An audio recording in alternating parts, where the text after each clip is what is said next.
¿Puedo ser parte de una secta sin saberlo? Vamos a indagar por segunda ocasión este tema que es muy importante y que podemos decir algunas generalidades, pero que siempre quedarán ahí los detalles, los puntos finos, que por supuesto son más difíciles y más complicados de entender. Aquí en este que podríamos decir último capítulo de la tercera temporada del Seminario de Psicofilosofía Callejera, que transmitimos desde la gran Ciudad de México bajo protección de San Miguel Arcángel y la bendición de San José y de la Virgen María. Último episodio porque, bueno, ahorita creo que el mundo está volcado por el Mundial de Fútbol, que de entrada parece ser como que no va a causar a llamar mayor la atención, ¿no? Pero eso es obvio. Pero una vez que empieza, eh, ya nada lo para, ¿no? Solo la eliminación de la selección de cada quien, de acuerdo al país, pero apenas en el principio, pues es evidentemente, no hay, pienso, hoy un ser humano, ¿no? O dejémoslo, al menos en nuestro país, ¿no? En países como el nuestro, que quede ajeno a este certamen deportivo, ¿no? Entonces, pues apenas vamos empezando, Dios quiera que grabo esto el primer lunes después de la inauguración. Ha habido un muy buen ambiente, una gran respuesta. No quiero entrar en controversias de cuestiones de gobierno y esas cosas que no vienen al caso, al menos en este momento. Simplemente el fútbol es el fútbol y desde luego se ve, pues a veces influenciado, a veces manchado por intereses, por muchísimas cosas, perdón. Pero ¿qué se le va a hacer, no? Pero a final de cuentas, este, como decía cierto famoso jugador, la pelota no se mancha, o a lo mejor sí se mancha, ¿no? Pero después se desmancha. Entonces, vamos a terminar aquí esta tercera temporada con este tema que podremos decir la segunda parte de puedo ser parte de una secta sin saberlo, que habíamos explorado en la ocasión anterior. Y es que tiene muchísimos matices, muchísimas aristas, muchísimas cuestiones.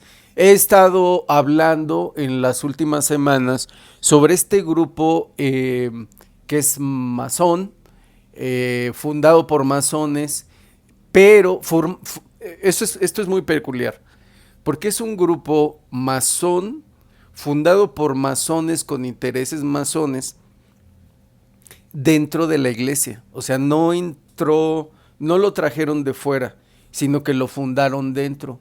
Ha crecido dentro y se ha desarrollado dentro. Todo ha sido dentro, ¿no? Como las lombrices en la panza, una vez que empiezan a echar raíces ahí, ¿no? Eh, es un grupo que básicamente, ¿cómo? Déjenme terminar esta idea.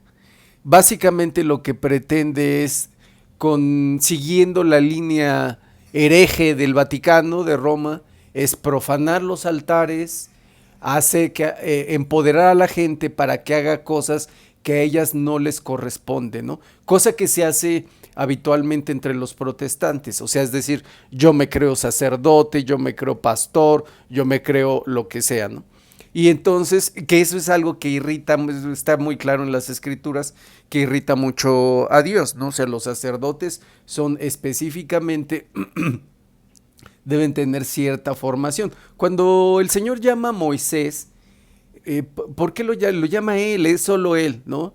No les dice, a ver, venga toda la runfla, venga toda la chusma, no. Solo Moisés. Los demás ni se acerquen, ¿no?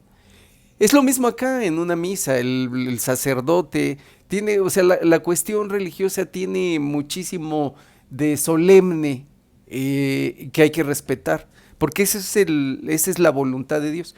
En cambio, lo he dicho muchas veces, desde el Vaticano II se ha relajado esa solemnidad, más que relajado, se ha apuñalado la solemnidad de la doctrina, de la liturgia, de la misma tradición católica, de manera tal que ahora cualquier persona se puede subir ahí, ¿no? A los altares.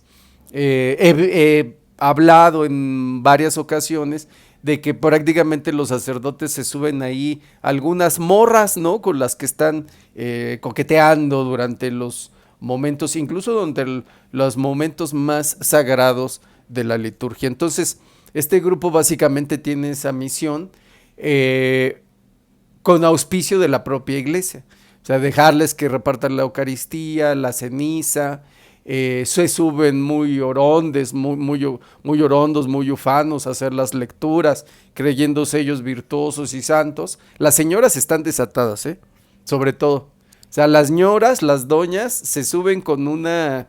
Es el otro día una señora que recolecta las monedas en plena misa, en pleno momento sagrado, trepándose a dejar las limosnas, ¿no? O sea, no se podía esperar.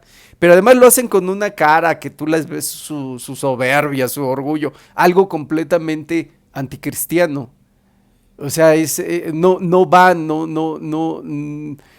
que tiene que ser una actitud de humildad, pues, ¿no? Pero las señoras prácticamente se creen las dueñas de la misa, ¿no? Ya quieren, las dueñas de la parroquia, ya quieren ellas, bendecir, que de hecho lo hacen, bendecir objetos, cosas que les corresponden a los sacerdotes. Y por el otro lado, regar el veneno pecaminoso de la sinodalidad, que no es otra cosa más que legalizar el pecado. Los sacerdotes, no todos, muchos, sobre todo la curia vaticana, básicamente toda esta cuestión de vamos a dialogar, pues ¿qué tenemos que dialogar? Que no está, la ley del Señor no está muy clara, ¿no? O sea, ¿qué tenemos que dialogar? Lo que pasa es que ellos están locos por el miembro masculino. O sea, tienen una debilidad por el miembro masculino. Lo podría decir en palabras más, más entendibles, ¿no? Son locos por el pene, básicamente, ¿no? Y así actúan como tal, ¿no? O sea, están completamente obsesionados con eso. De hecho,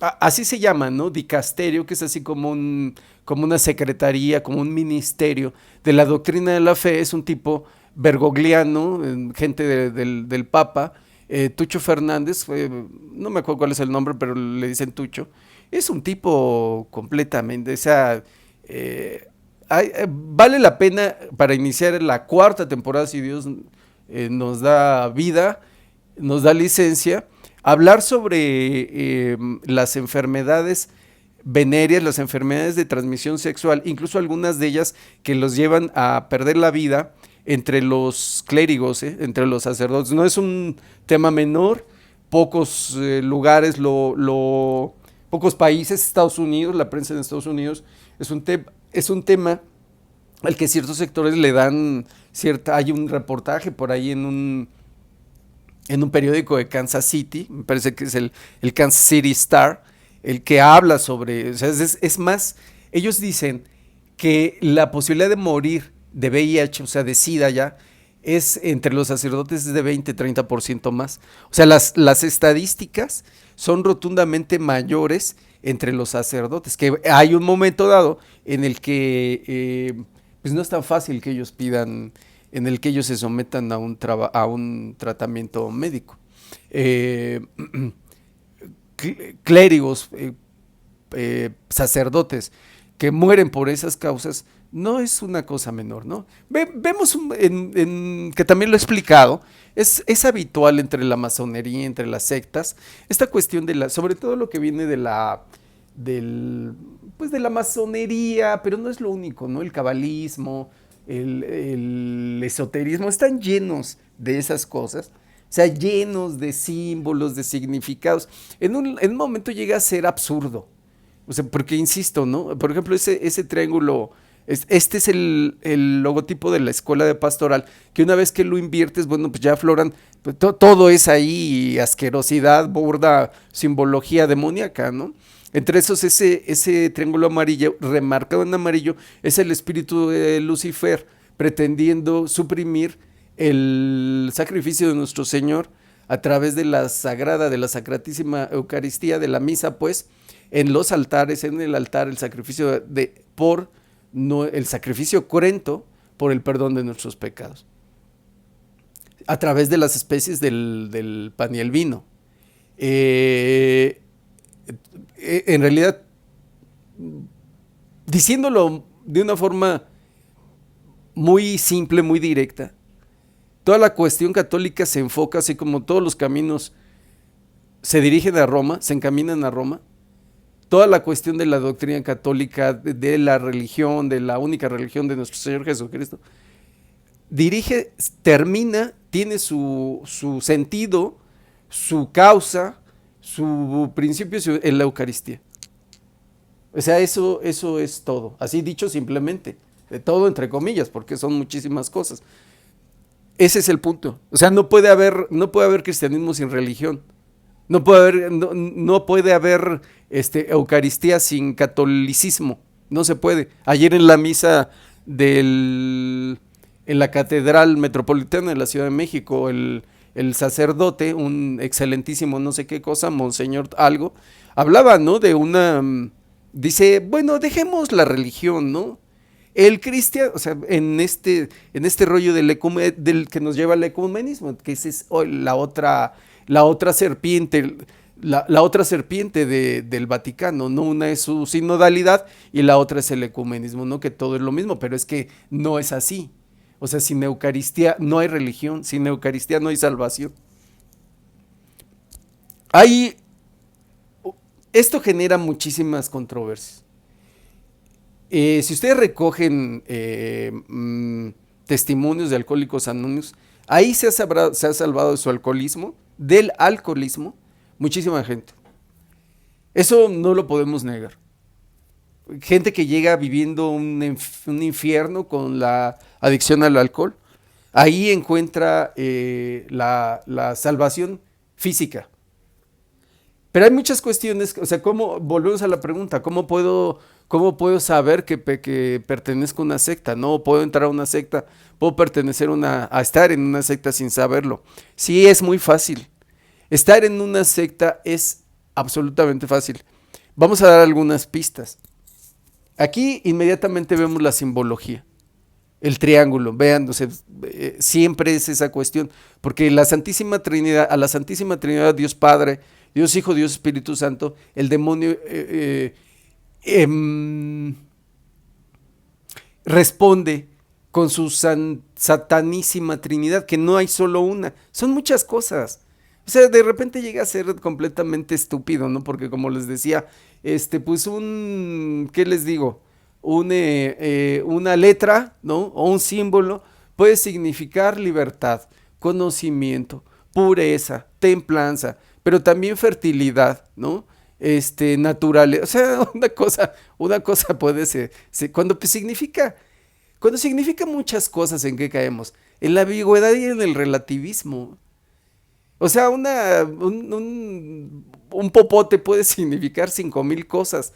Eso es puritito relativismo.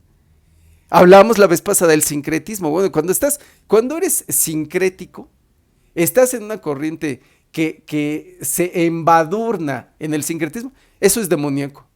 ¿Por qué? Porque hacía la lectura, ¿no? Dios te quiere perfecto, puro, blanco, y en la verdad de quién, de Él. ¿Y cómo se llega a Él? Acercándose a Él, con verdadero corazón, puro, humilde.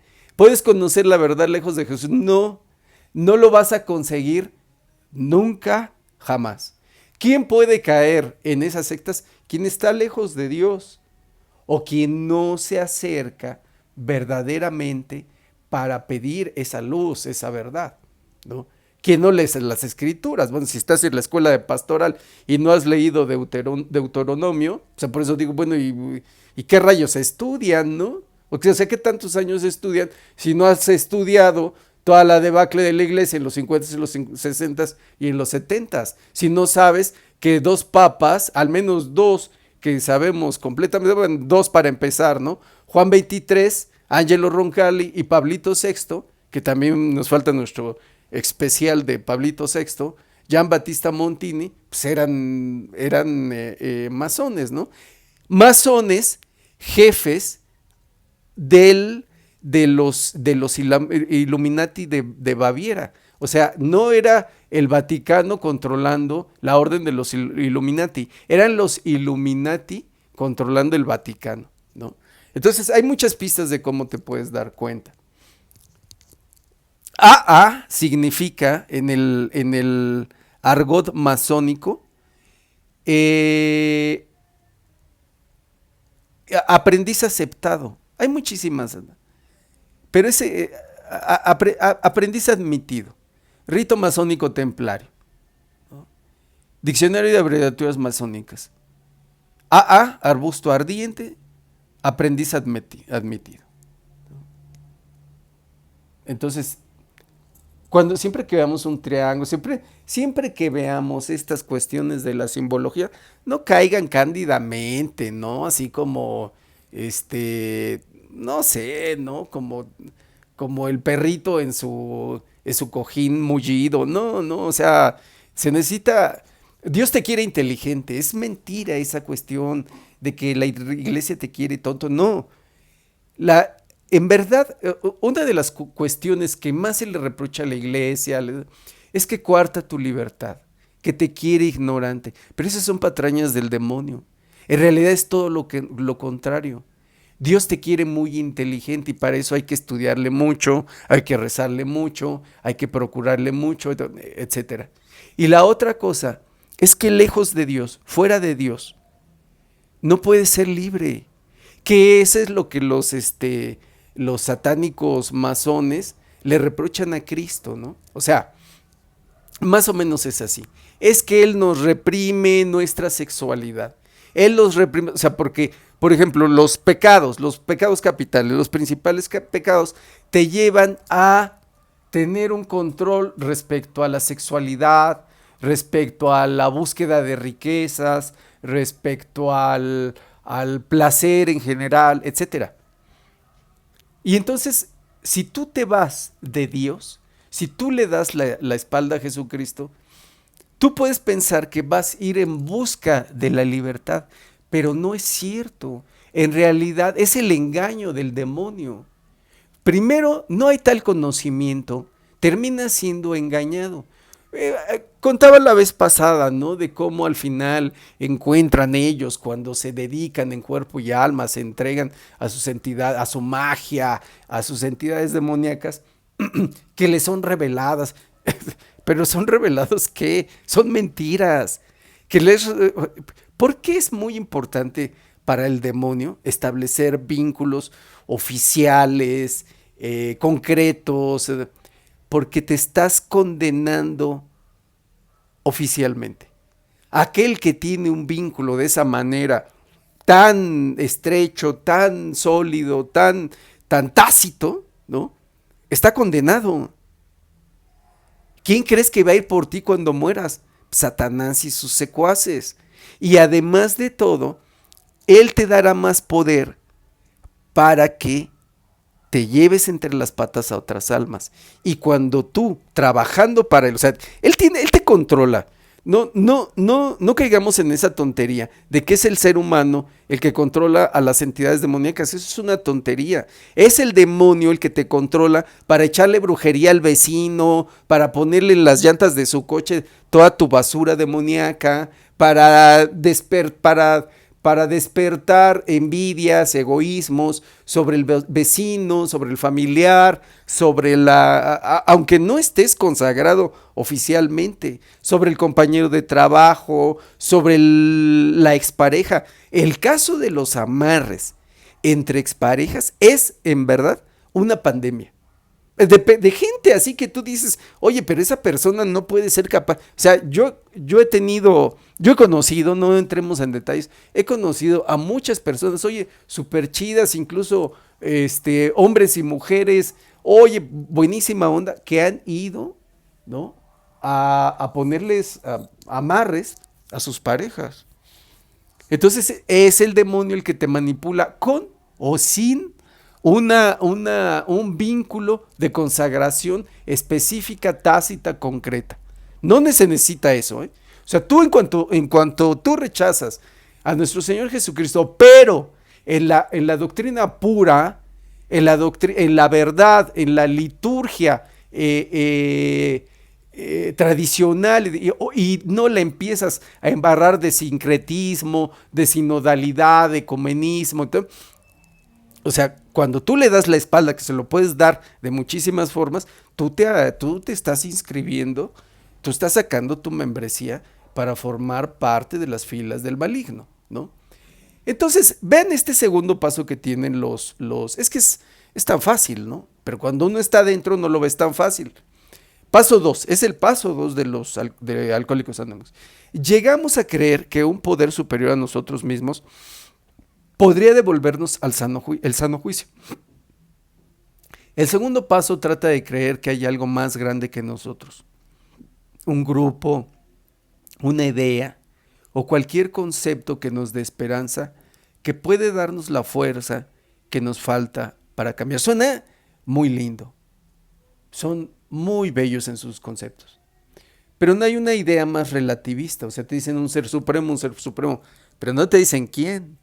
No te dicen Dios Padre, Dios Hijo, Dios Espíritu Santo.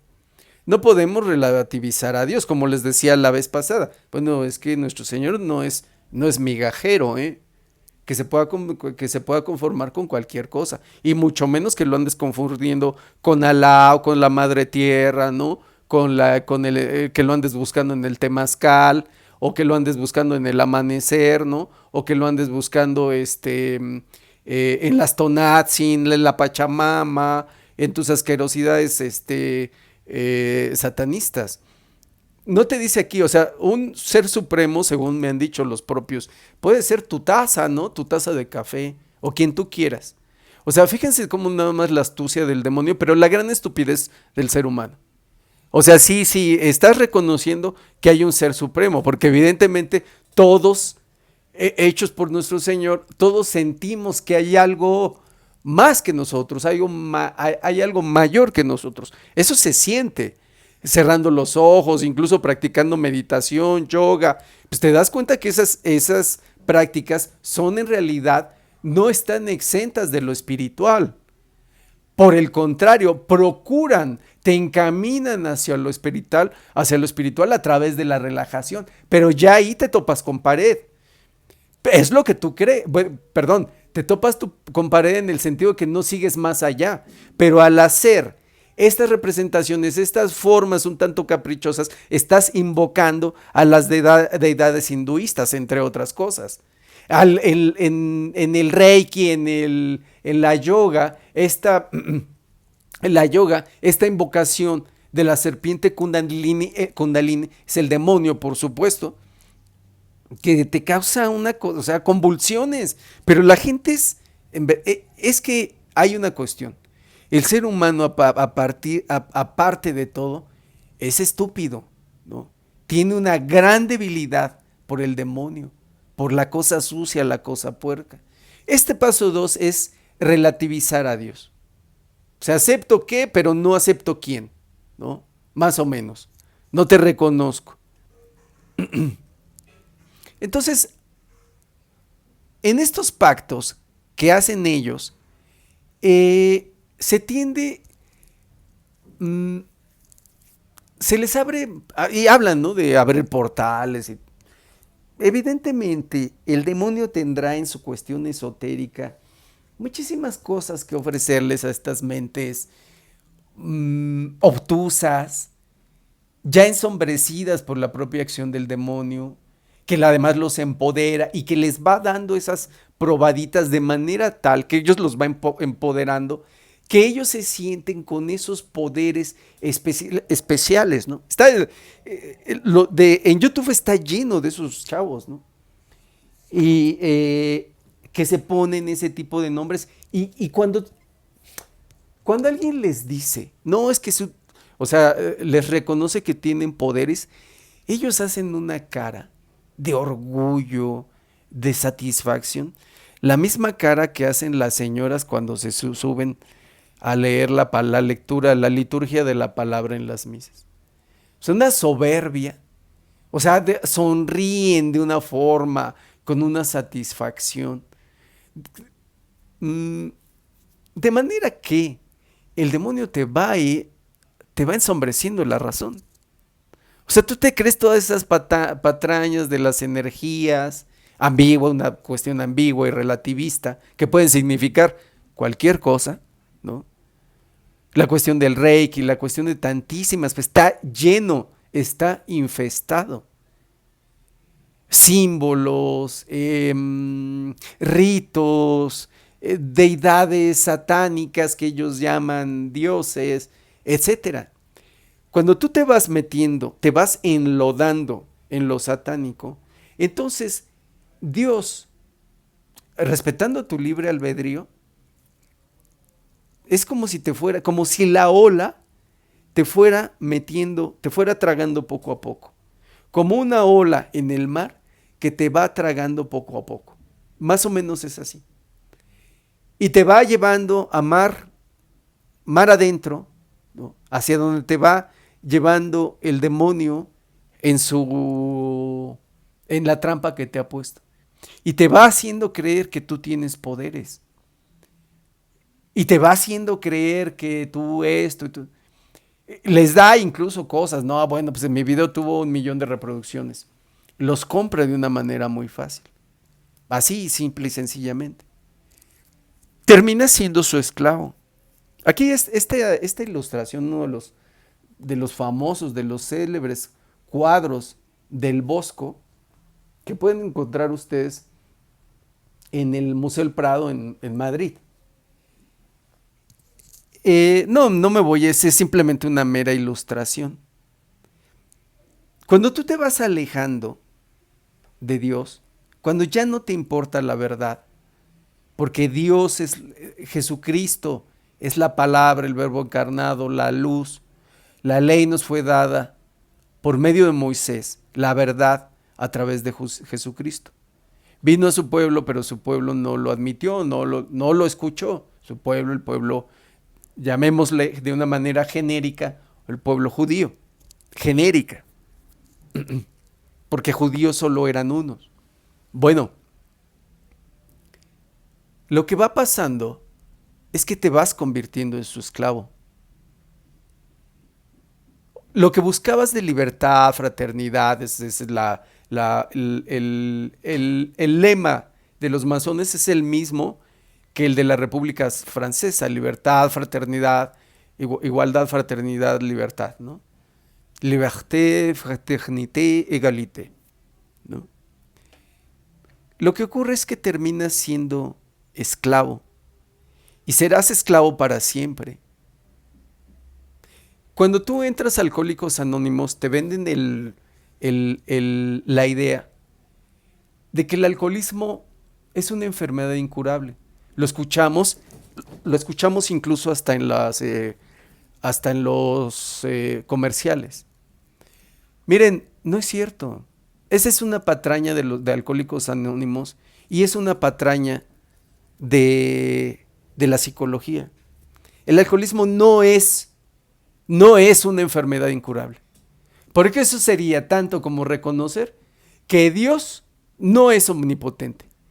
Que Dios se topa con pared, se da de topes con una enfermedad como el alcoholismo. Que Él no la puede curar, que Él no la puede resolver, ¿no? Y eso, déjenme decirles, no es más que una estupidez. Claro que el alcoholismo es una enfermedad curable, pero que solo la puede curar Él, Dios nuestro Señor. Solo la puede curar Él. Esa es una de tantísimas cosas. Vaya, es que todo se hace por su gracia, ciertamente. Pero si hay algo en lo que dependemos por completo de Él, es en sí, ya es como, déjenme explicarlo, como en ciertas cuestiones de desesperación, ¿no? O sea, todo lo hacemos por Él, por su gracia, está bien, ok. Pero hay unas cosas en las cuales el ser humano se encuentra en una situación límite, pues, como diría Jaspers, en una situación de verdaderamente complicada, de contrariedad. Y entonces ahí, en esa cuestión, depende de Él, ¿no? Es como cuando estás en un cáncer muy avanzado, cuando estás ya en ciertas cuestiones de vida o muerte, que no tienes mañana. Pues Señor, hágase tu voluntad. ¿Puede curar Dios el alcoholismo? Por supuesto, por supuesto. Y entonces ellos te hacen creer que el alcoholismo no se cura. Gran falacia, gran patraña. Y resulta que terminaste yendo a esos grupos de alcohólicos anónimos durante 5, 10, 30 años. Y en esos años, lo que hiciste fue alejarte todavía más de la iglesia. Lo que hiciste fue engendrar todavía más odio y más resentimiento contra la iglesia. Es que los sacerdotes, es que ahí hay más gente mala, la eterna patraña de siempre, ¿no? Es que Dios está en todo lugar, es que mi Dios no es rencoroso, ¿no? Bueno, entonces, miren, ese Dios a cual no hay que rendirle pleitesía, suplicarle, ese Dios que no es iracundo, que no nos castiga, ese Dios a cual no hay que tenerle temor, ese Dios que sincrético, ¿no? Ese Dios solo existe en su cabecita loca, solo existe en tu cabeza. Ese Dios no existe, porque a Dios, al verdadero Dios, hay que ir a misa, ¿no? Para honrar y estar cerca del verdadero Dios, hay que ir a misa, hay que confesarse, hay que frecuentar la Eucaristía, hay que vivir tratando de estar en la mayor de las gracias posibles, entendiendo que no nos podemos hacer los virtuosos ante la mirada del Señor. Que debemos de llevar un camino de santificación, de cristificación. En nuestros pecados, no solo el arrepentimiento, sino un propósito de enmienda. Y no hay otra. Y tener temor de los juicios de Dios y suplicarle cuando dicen, hoy que la psicología en su eterna cuestión, no sé cómo decirle, ¿no? Polémica, por decirle lo menos, ya están difundiendo, haciendo propaganda de la eutanasia como una forma de morir con dignidad. Fíjense cómo, otra vez en la astucia del maligno. El maligno siempre está muy interesado en la libertad, en el conocimiento, en la ciencia, en todas esas cosas, en la democracia. Y se basa en muchas ocasiones en buenas intenciones o en buenos propósitos. O gente que tiene la razón, pero es que a veces no basta con tener la razón. Vamos a poner el ejemplo de las madres buscadoras. O de los maestros, que bueno, esos no creo que tengan la razón. Pero tú tienes una buena causa, tú tienes la razón en muchas cosas. Lo menciono porque ahora pretendieron boicotear la inauguración del Mundial de Fútbol. Y entonces eso nos cuesta mucho trabajo entenderlo. ¡Ay! Pero es que tú, si estuvieras en el mismo... y hay que visibilizar la injusticia. A ver, vamos por partes. Lo que ellos sufren, lo que ellos pasan, es indiscutiblemente algo que hay que atender y es algo injusto y es algo como ustedes quieran. Todo lo que le pongan se los compro. Pero yo no puedo ir a despedazar la vida de los demás, a interponerme en ella, a evitarle a un oficinista que llegue a su trabajo solo para que me vean a mí. El problema es que Satanás los toma de esclavos buscando justicia. Ese es el problema. Y toma las buenas intenciones, toma las buenas razones y las buenas causas. Y por eso vemos que la gente con buenas causas y buenas razones termina incendiando un edificio. La gente con buenas causas, buenas razones, termina bloqueando una carretera, valiéndoles auténtico pepino, rábano y berenjena, que la gente no pueda llegar, que se pierdan miles de pesos, porque la gente que viene allá trae mercancía que debe de ser entregada, porque la gente que está en la fila se compró un boleto para ir a la inauguración y no puede llegar, porque los negocios no tienen gente. Esta cuestión es altamente demoníaca. Es que yo tengo una buena razón. El problema es cómo ejerzo esa petición de justicia. Y en lugar de acercarme a Dios para que Dios me dé la luz, porque solo Él, así como solo Él me puede regresar, solo Él me puede curar del alcoholismo, solo Él me puede regresar a mi hijo, a mi hija, solo Él. Y si mi hijo ha fallecido y le han quitado la vida estas bestias que están desde el gobierno hasta abajo, ¿no? Reptilianos, illuminatis, masones, satanistas, crimen organizado, etcétera, etcétera.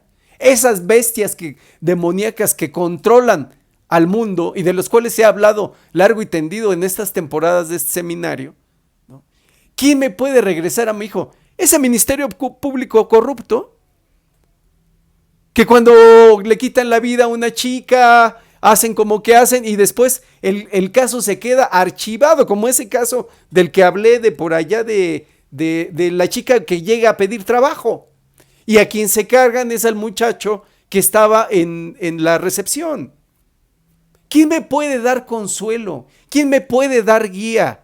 ¿Quién puede regresarme a mi hijo extraviado, perdido, o incluso sus restos para darle cristiana sepultura? Dios. Pero tú prefieres ir a tapar el periférico por enésima vez, a boicotear el mundial de fútbol, a hacer todas esas barbaridades. Y quieres que no te criminalicen, pero tú cometes actos criminales. Al no dejar pasar a otras personas, tú estás cometiendo un delito. Entonces, te conviertes en esclavo del demonio. Y en muchas ocasiones eres esclavo con una buena razón. O porque mi papá me pegaba de chiquito, ¿no? O porque soy alcohólico, o porque mi hijo o mi hija se perdió y no la encuentro. O sea, si ustedes aquí, entre tantísimos problemas, dilemas, disyuntivas, es que no alcanzamos a entender al demonio. No alcanzamos la verdadera naturaleza de la acción satánica. Les pongo este ejemplo, ya para terminar y cerrar este último capítulo, la tercera temporada del Seminario de Psicofilosofía Callejera. Esta es una escena de una película muy famosa en la primera parte de los 90s. Aquí en México se le puso La vida en el abismo, Trainspotting, en inglés, de un director, una película escocesa, de un director igualmente escocés, de Glasgow, si no mal recuerdo, Danny Boyle. La película se desarrolla en Edimburgo, una ciudad muy, muy hermosa. Es una bandita, ¿no? De buenos para nada, borrachos, drogadictos, aficionados al fútbol, por supuesto. Y aquí en esta escena están platicando X cosas, no viene el caso. El tipo, fantocheando, ¿no? Hablando de fantoches, de los que creen que tienen poderes o de los que se creen sacerdotisas. Y entonces de pronto, cuando termina su alocución, su intervención, tira eso que se ve así borroso de nuestro lado izquierdo, en su mano derecha. Eso que se ve ahí es un tarro de cerveza, que apenas se está terminando. Ya nada más le queda el charquito, ¿no? Y entonces lo tira, hace su cara, él es pues, el fantoche, ¿no? Del grupo, tira el tarro y le da en la cara a una chica. Empieza a sangrar profusamente. Y él de inmediato baja y pregunta, dice, ¿no? Así con voz retadora, gritando, ¿no? ¿No? Pregunta quién fue, ¿no? No vamos a salir de aquí, nadie va a salir de aquí hasta que no encontremos la verdad. Ese es la típica acción satánica. El demonio no puede ser sincero. Esa es una de sus condiciones, sino que te va a poner muchísimas trampas, haciendo incluso el bien. Puede donar millones de dólares, pero siempre encubriéndose en el bien, en las buenas obras, en pedir justicia, en pedir libertad, en pedir democracia, etcétera. En luchar por el conocimiento, etcétera, por todas esas patrañas. Que en manos del demonio se convierten en patrañas. Ese es el punto. El demonio, he mencionado esto, no es que de un lado estén los buenos, de otro los malos, los buenos se vistan de blanco y los malos de negro, ¿no? O como en las luchas, ¿no? No es como un rudos contra técnicos. Eso no es cierto. No existe tal cosa en la vida real, mucho menos en la espiritual. No existe. El demonio se va a vestir de blanco, de ángel de luz. Él nunca va a decir, hola, soy el demonio, voy a hacer unas cuantas maldades aquí y espero que después de hacerlas todos me sigan para condenarse. No, eso sería muy cándido, muy absurdo. Lo podría hacer ciertamente y algunos se verían encantados por eso. Sí, pero en la generalidad no ocurre así. En la generalidad el demonio hace un acto malvado y lo encubre de bondad, de cosa buena. Lo decía la cuestión, por ejemplo, de Pablo VI, que dice, el humo de Satanás ha entrado en los templos de Dios. Pues sí, güey, pues si tú le abriste las puertas, ¿no? Alguien hirió a una chica en el bar, fuiste tú, güey. Tú le aventaste el tarro. Recuerden todas estas cuestiones de los políticos. Muy clásico, sigue siendo clásico, es un clásico de clásicos, más que un América Guadalajara. Aquel cacique priista que lloraba, ¿no?, por el país y que decía que iba a luchar contra la corrupción, contra los malos políticos y contra aquellos que fueran contra México y sus intereses. Porque no vamos a parar hasta llegar a las últimas consecuencias. Y así hablaban en ese tono. Cuando ellos son las lacras, los asesinos, los ratas, los delincuentes. Así actúa el mal. Esa es la banalidad del mal. El mal siempre se viste de bien y va a relativizar a Dios, pero lo va a hacer de una forma muy hábil, diciéndote, no, cuidado. Tú eres un pobre, un pobre diablo, ¿no? Y tienes que reconocer que hay alguien superior. Entonces a partir de ahí uno dice, ay, no, estos son muy humildes, reconocen al Ser Supremo. Sí, pero resulta que el Ser Supremo puede ser cualquier cosa, ¿no? El cerro del Teposteco, por ejemplo. No, Dios nuestro Señor. Ese Dios único y verdadero, ese Dios que dice que vemos en el credo. Dios Padre, Dios Hijo, Dios Espíritu Santo. Lo relativiza todo. Y entonces te dice, no, es que hay magia negra y magia blanca. El sincretismo es parte de nuestra cultura. Hay que honrar nuestras tradiciones, preservarlas. Otra cosa que siempre el demonio está muy preocupado por la cultura, ¿no? Podría ser, de hecho lo ha sido muchas veces, ¿no? El secretario de Cultura. Si hay un buen candidato para ser ministro de Cultura, En este y todos los tiempos ha sido el del demonio. Y de hecho, pues él ha presidido muchas carteras, ¿no? Educación, recuerden la educación laica en un estado satánico masón, ¿no? Las secretarías de cultura, cierren las parroquias y abran museos, de esos museos sosos, aburridos, de arte muy, muy cuestionable, ¿no? O sea, Satanás ha sido el secretario de Educación Pública, el secretario de Cultura, o sea, puede ser el secretario de Ciencia, etcétera. El secretario del Departamento de Democracia, como ahora tiene muchas carteras, ¿no? En el Vaticano, el dicasterio para la doctrina de la fe. Muchas las preside él. Pero entonces, ¿cómo podemos darnos cuenta? Puede ser muy enredado, puede ser muy ambiguo. Pues sí, ciertamente que sí. Pero no hay otra. No quieres caer en una secta eh, sin saberlo o estar ahí sin que te des cuenta.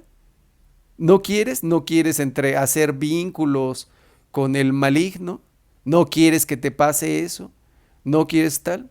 Es muy fácil, fácil entre comillas, ciertamente. ¿Qué se requiere? La conversión total. Eso, la conversión total. Someterte a la voluntad de Dios, entrarle a la lectura de las escrituras, entrarle a la caridad, entrarle al verdadero conocimiento, entrarle a seguirlo, a la oración profunda, a desarrollar la fe. Hay un salmo, me parece que es el 108, es muy largo. Y ahí dice, Señor, enséñame a cumplir con tus preceptos. Y la verdad es que los católicos y los cristianos, para empezar, aquellos que se llaman cristianos, que en realidad son luteranos, tienen una Biblia fake, ¿no? Una Biblia hechiza. Y los católicos tampoco la leen, por eso creen que Israel, este estado satanista de Israel, ¿no? Dirigido por esa bestia luciferina Benjamín Netanyahu, ellos creen que ese es el pueblo de Dios. Pues claro, ¿no? Pues porque no pasaron del catecismo en la primaria, ¿no? Cuando iban en la primaria. Pues solo hace falta una lectura medianamente seria para darte cuenta que eso es una tontería. El pueblo de Dios es el pueblo, es el Israel, el que está con Dios es el que sigue y acepta a Jesucristo. La alianza, la nueva alianza que hasta lo dicen en misa, la alianza es con aquel que acepta a Jesucristo, es la Eucaristía, esa es. Entonces, para que no te vean la cara, para que no te den gato por liebre, para que no creas que tienes poderes, el ser humano no tiene ningún poder, ninguno, ninguno, ni Pachita, ni nadie, nadie de ellos ha tenido ningún poder, todos ellos les son dados por entidades espirituosas, en muchas ocasiones malignas. Dios te puede hacer que tú te conviertas en un médico increíble, sí, claro. El demonio sí, también lo puede. Y lo ha hecho, ¿no? Ahí está Pachita, que con un cuchillo todo oxidado o con sus propias manos puercas, ¿no? Podía hacer una operación, una cirugía de grandísima dificultad, cambiando un hígado por otro hígado, ¿no? Hígado que le era dado de por ahí, ¿no? Que de repente aparecía en su mano toda mugrosa, ¿no? Con sus uñas todas puercas como de mecánico automotriz, ¿no? Entonces, ningún ser humano tiene eso. Ni puede predecir el futuro como monividente o como nuestros amigos los youtubers, ¿no?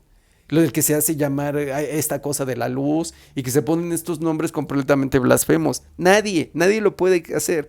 ¿Quién se los transmite? El demonio. El demonio es su mensajero, el demonio es su fuente, el demonio es el que está ahí, el demonio es el que les... claro, Dios por supuesto también nos da gracias y virtudes y carismas, dones y carismas, ciertamente, ¿no?